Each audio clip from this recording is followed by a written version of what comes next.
नमस्कार साथीहरु, तपाईहरु सबैजनालाई हार्दिक स्वागत छ elearning चौतारीमा। मैले चाहिँ शटरस्टक भन्ने वेबसाइटमा $28.90 अर्निङ गरिसके। त्यस्तै एडोबी स्टक भन्ने वेबसाइटमा $7.90 अर्निङ गरेको छु। त्यस्तै Pond5 मा जानुभयो भने मैले $4.60 अर्निङ गरिसके। त्यस्तै वायर स्टकमा जानुभयो भने $0.32।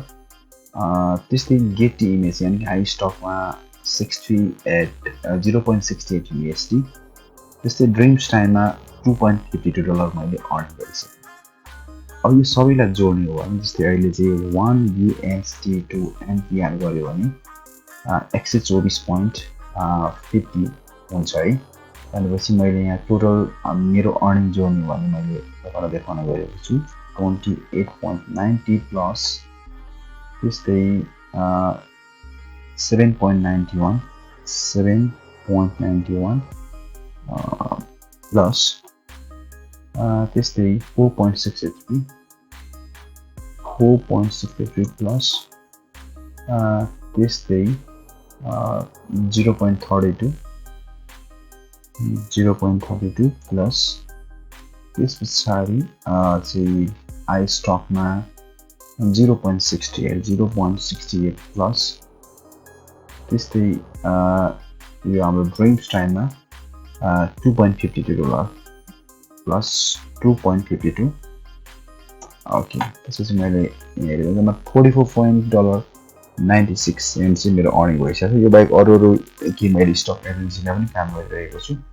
अब यो सबैलाई मैले चाहिँ यदि यहाँ हिसाब गर्ने हो भने USD to NPR गरौँ हामी।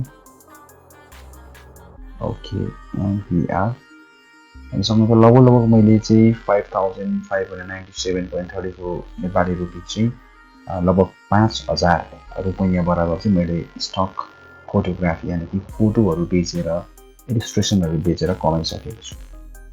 यसरी तपाईहरुले पनि यदि काम गर्न चाहनुहुन्छ भने यसरी फोटो बेचेर स्टक फुटेजहरू सेल गरेर चाहिँ अर्निङ गर्न चाहनुहुन्छ भने तपाईहरुले चाहिँ एउटा वेबसाइटको म लिंक दिन गइरहेको छु www.dipishrai.com.np। एउटा आर्टिकल छ top 5 stock photography website to earn money online भन्ने एउटा आर्टिकल पढ्न सक्नुहुन्छ तपाईहरुले। मैले यहाँ विभिन्न वेबसाइटको बारेमा लेखेको छु जुन वेबसाइटमा गएर तपाईहरुले अर्निङ गर्न सक्नुहुन्छ। र त्यसमा अर्निङ गर्न चाहनुहुन्छ भने यहाँ मैले एउटा लिंक लगाइदिएको छु। जस्तै यो लिंकमा गएर तपाईहरुले साइन अप गर्न सक्नुहुन्छ र तपाईहरुले पनि घरमै बसेर फ्री टाइममा तपाईले स्टक फोटोग्राफी यानी कि फोटो खिचेर प्लस भिडियो खिचेर तपाईले अर्निङ गर्न सक्नुहुन्छ।